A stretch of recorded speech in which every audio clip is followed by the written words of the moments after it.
Imagine booking a normal domestic flight in most of the aviation markets. Prices constantly move. Airlines use dynamic pricing to sell cheap seats on weak flights and expensive seats on busy ones. If demand is soft, fares fall. If a flight fills up fast, fares rise. The goal is simple: fill as many seats as possible while earning the highest revenue from each passenger.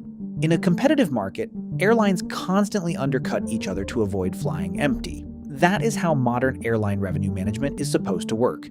But that is not what happened in Indonesia in 2019. When Reuters checked Garuda Indonesia's booking system in July that year, it found something strange on the busy Jakarta-Surabaya route. Every ticket was priced exactly at 1.167 million rupiah one-way, no matter the departure time or how early it was booked. And that was only the base fare before taxes and fees. It was not a system error. That number was the highest base fare allowed under Indonesian regulation. Reuters found the same pattern on other major routes, including Jakarta and Bali, one of the country's most important tourist corridors. In almost any other market pricing, every seat at the legal maximum would be commercial suicide. Rivals would cut fares, passengers would shift, and the airline trying to hold the ceiling would lose traffic. But in Indonesia's domestic market, that did not happen. Prices across major routes moved toward the top, and the normal logic of competition seemed to stop working. But why? Why does the system allow airlines to keep selling seats at the highest legal price? Well, the answer is what can be called the archipelago tax. It is not a formal tax written into law. It is the extra price created by Indonesia's geography, its airline duopoly, its jet fuel bottleneck, and the financial damage left behind by years of bad decisions and corruption. To understand this, you first have to understand Indonesia itself. At a 2024 UN geospatial meeting, Indonesia's National Geospatial Agency described the country as the world's largest archipelagic state. It has 17,504 islands, a population of 278.69 million people, and a territory stretching across about 8.3 million square kilometers of land and sea. Put Indonesia over Europe, and it would run from Ireland to the Caspian Sea. This is not just a big country, it is a country scattered across the sea, on a scale few others can match. In a country built like that, flying is not a luxury, it is basic infrastructure. You cannot connect 17,000 islands with highways. Ferries exist, but they are slow weather, sensitive and often unsuitable when speed matters. If people and goods need to move quickly across the country, they move by air. Aviation is part of the country's economic bloodstream. For many routes, planes are not just the fastest option. They are the only practical option. The scale is enormous. Channel News Asia reported that Indonesia's domestic market grew from 44 million annual passengers in 2009 to 102 million by 2018. That made Indonesia only the fifth country in the world to cross 100 million domestic passengers in a single year. On paper, that level of traffic should create scale benefits. More passengers should mean stronger networks, fuller planes, and lower unit costs over time. Yet despite that scale, Indonesians have complained for years that domestic tickets are too expensive. A 2024 article from Universitas Gate, Yamada cited a transportation economist who said Indonesia has the highest average airfare in ASEAN and the second highest domestic affairs in the world after Brazil. The same source noted a painful reality for many Indonesians: it can be cheaper to fly abroad than to fly within their own country. In other words, international travel can sometimes cost less than travel inside the archipelago itself. That hurts tourism, family travel, and business activity. High fares reduce movement across the archipelago. Hotels lose visitors, local tourism weakens. Families find it harder to travel during holidays. Businesses face higher costs, moving workers and customers between islands. Regional economies feel the pain, but if the government forces fares down without fixing the costs underneath, airlines themselves can break. That leaves Indonesia stuck in a constant balancing act between protecting consumers and keeping the aviation system alive. To understand how the system works, three Indonesian terms matter: TBA, Tarif Batas Atas, the upper fare limit or price ceiling for economy tickets; TBB, Tarif Batas Bawah, the lower fare limit or price floor; and Avtur, the Indonesian term for aviation turbine fuel or jet fuel. Those three ideas shape much of the economics of domestic flying. This framework comes from Indonesia's 2009 aviation law.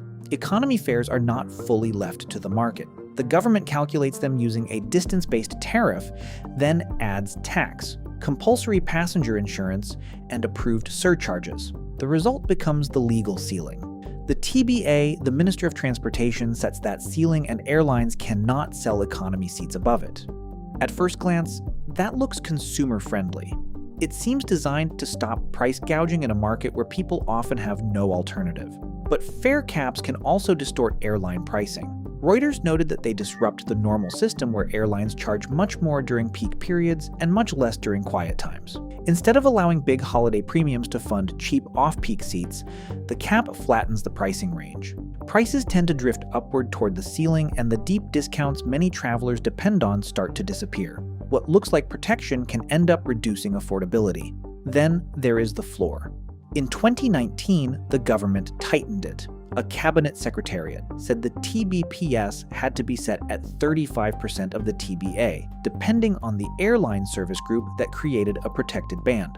Airlines could not sell above the ceiling, but they also could not go too low. The system blocked extreme price spikes, but it also blocked the kind of aggressive discounting that low-cost competition usually depends on. The official reason was to stop destructive price wars that could hurt safety or push airlines into bankruptcy. That argument is politically powerful in a safety-sensitive industry, but it also meant low fares were legally limited.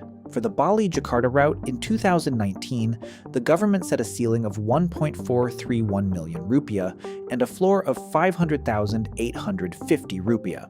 Every economy ticket on that route had to fall inside that band.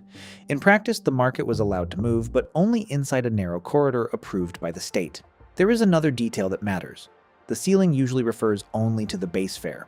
It does not include all the final charges passengers see at checkout viat, compulsory insurance allowed surcharges, and airport passenger service charges are often added later, so travelers may feel the airline is charging above the cap even when the base fare still complies with the TBA. This is one reason the public often sees the system as even more opaque and frustrating. In April 2019, the Jakarta Globe reported that the government even tried to force airlines to offer more visible fare variety by placing certain seats into different price buckets inside the TBA and TBB band. It was an attempt to create the appearance of price choice inside a restricted system. But this did not change the basic logic. If an airline needs cash and the low end is protected, the rational move is obvious. Sell as close to the ceiling as possible, as often as possible.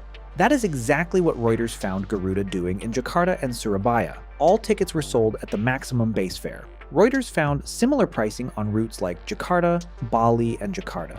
Padang Garuda's corporate secretary defended the decision by saying the airline would not sell below cost and that its average cost per passenger was around 800,000 rupiah. So why does competition not fix this on paper? Indonesia should have a brutal domestic airfare war. It has a huge population, rising demand, and massive dependence on air travel. But the expected competition is weak because the market is extremely concentrated. A 2019 working paper from El Palm, February at the University of Indonesia, examined domestic passenger traffic in 2018. It found that Lion Group, including Lion Air, Wings Air, and Batik Air, carried 50.74% of domestic passengers. The competing block of Garuda Indonesia Group and Sriwijaya Air carried 45.7%. Together, those two groups controlled more than 96% of the domestic scheduled passenger market. The rest was left to small regional players and minor competitors. That is essentially a duopoly, and in aviation. Barriers to entry are huge. Starting a new airline requires capital, aircraft approvals, personnel maintenance systems, and airport access. This is not a market where newcomers appear easily. Even if a company wants to enter, it still has to survive against large incumbents that already control aircraft slots, routes, distribution, and brand presence. The structure tightened even further. Reuters reported that in November 2018, Garuda took operational control of Sriwijaya Air, according to OAG data cited by Reuters. That move pushed Garuda's share to about 48%, close to Lion Group's 47%. When two groups control almost all supply, they do not need a formal cartel to shape outcomes. If both simply stop discounting, passengers have very few alternatives. They either pay or they stay home. That is what happened in 2019. Reuters reported that airlines stopped selling deep discounts on many domestic routes and instead priced most seats at or near the legal maximum. They also cut capacity to make sure planes stayed full. From March to October 2019, carriers reduced domestic seat capacity by 15%, based on OAG data cited by Reuters. With fewer seats in the market and steady demand, high fares became easier to sustain. Airlines did not just sell expensive tickets, they reduced supply so that those expensive tickets would still sell. The payoff was immediate. Passenger yields, which measure how much revenue an airline earns from each passenger per kilometer, surged. Reuters reported that Garuda's domestic passenger yields rose 43% in the 5 months ending May 31st, 2019. At Sriwijaya Air, now under Garuda's operational control, yields rose 94% in the same period. Those are huge numbers. They show how quickly a concentrated market can turn price discipline into a profit recovery strategy. The damage spread quickly through the economy. Reuters reported that domestic passenger traffic at Jakarta's Soekarno-Hatta Airport fell 22% in the first 4 months of 2019. Hotels across the country reported lower occupancy and blamed high airfares. Tourism players warned that local destinations were losing traffic. The government became alarmed enough that the CPU, Indonesia's anti-monopoly agency, launched an investigation into possible price setting and cartel behavior under the law. At that time, the maximum fine was 25 billion rupiah per party per case. This is the first layer of the archipelago tax. Consumers pay more. Not because competition is working badly for a short period, but because competition is structurally weak in a market people cannot easily avoid using. But market structure is only half the story. Even if airlines can charge high fares, they still face huge costs in Indonesia. 2 cost items matter more than almost anything else: jet fuel and aircraft financing. Start with fuel. Jet fuel is expensive everywhere, but in Indonesia, it is unusually expensive. In February 2024, reporting quoted the head of the CPU saying jet fuel makes up roughly 35% of an airline ticket price. He also pointed to a major structural problem. Indonesia has only one jet fuel supplier, the state-owned company Pertamina, in separate 2024 reporting on the same issue. The CPU said the aviation fuel market had a monopolistic and vertically integrated structure that helped keep prices high. Pertamina defended itself by saying, Indonesia's geography makes distribution difficult. Moving volatile fuel safely across thousands of islands to remote airports is expensive and complex. That defense is not irrational. Supplying fuel to a remote island airport is clearly harder than supplying one at a major mainland hub. But the monopoly still means airlines have little bargaining power. That may be true, but for passengers, the result is the same. In September 2024, Antara reported comments from Capital Air Chief Tony Fernandes, who said Indonesia's jet fuel prices were the highest in ASEAN and about 28% above neighboring countries.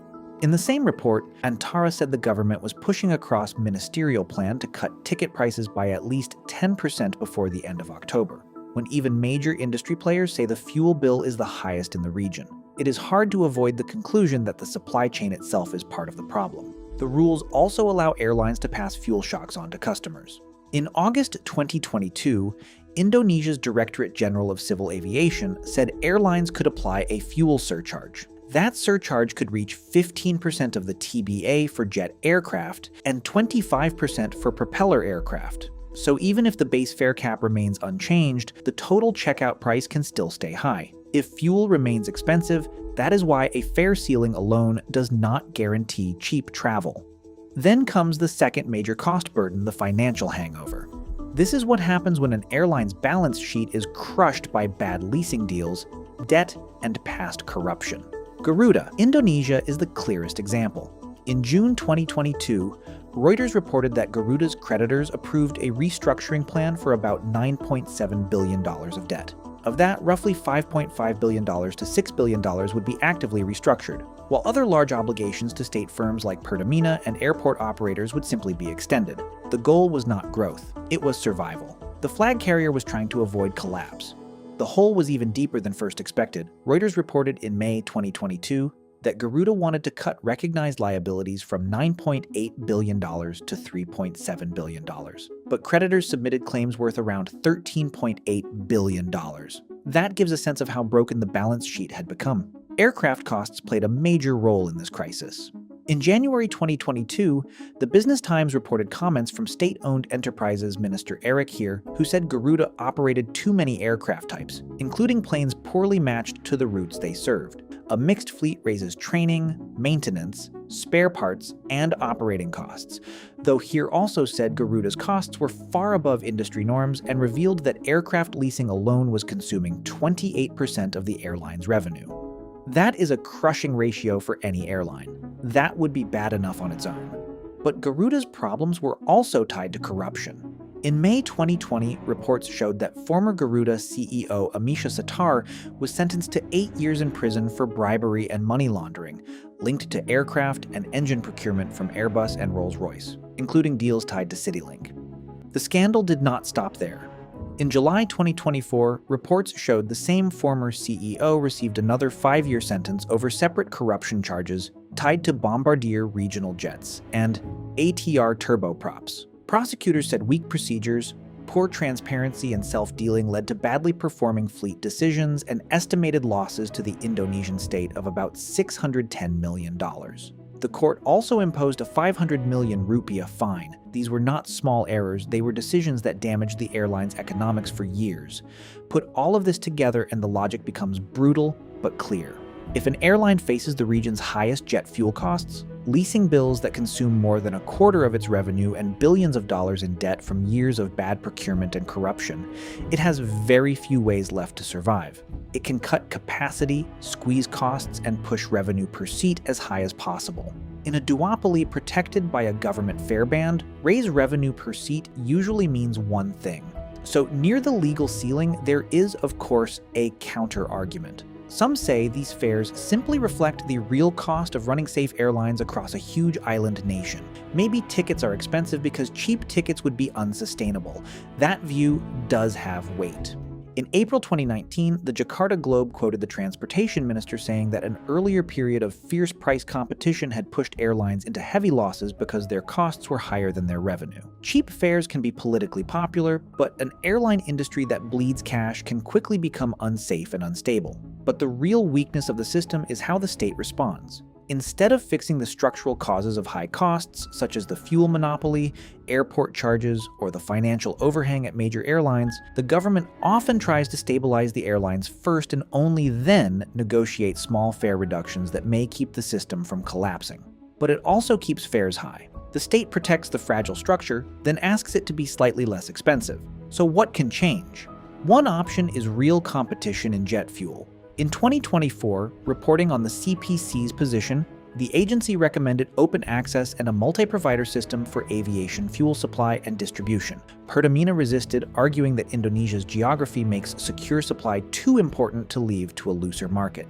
This is the classic policy trade-off. More competition could lower prices, but the government fears it could also weaken supply reliability in a country where remote airports cannot be allowed to run dry. A second option is temporary price relief during politically sensitive holiday periods. In November 2024, TWC published a translated infrastructure news summary citing Investor Daily, which reported a government order to cut ticket prices by up to 10% for the Christmas 2024 and New Year 2025 travel season. To do that without crushing airlines, the states temporarily adjusted back-end costs such as airport fees, jet fuel pricing, and fuel surcharges. The report also mentioned a temporary 50% cut in passenger service charges at some airports that may help travelers for a few weeks. But it is a band-aid, not a cure. Once the holiday window closes, the old cost structure remains. A third option is changing the fare band itself. If the government loosened or removed the floor, airlines could offer much cheaper off-peak tickets and stimulate demand. That could help tourism and fill empty seats during quiet periods. But the danger is obvious. If airlines still carry heavy fixed costs, a return to aggressive price wars could lead to bankruptcies. And bankruptcies in a concentrated market can make competition even weaker. Indonesia has already seen how quickly this can happen. Now the opening anomaly makes sense. When you buy a domestic ticket in Indonesia, you are not just paying for a seat on a plane, you are paying for the cost of moving safely across one of the most fragmented geographies on Earth. You are paying the premium created by a market dominated by two giant airline groups. You are paying the inflated cost of jet fuel from a single source supply system, and you are paying indirectly for the debts and corruption of the past. That is why the fare often sits at the ceiling. In a distorted market like this, selling at the maximum legal price can look less like greed and more like survival. It is still painful for the passenger, but from the airline's side, it can be the only way to keep the system standing.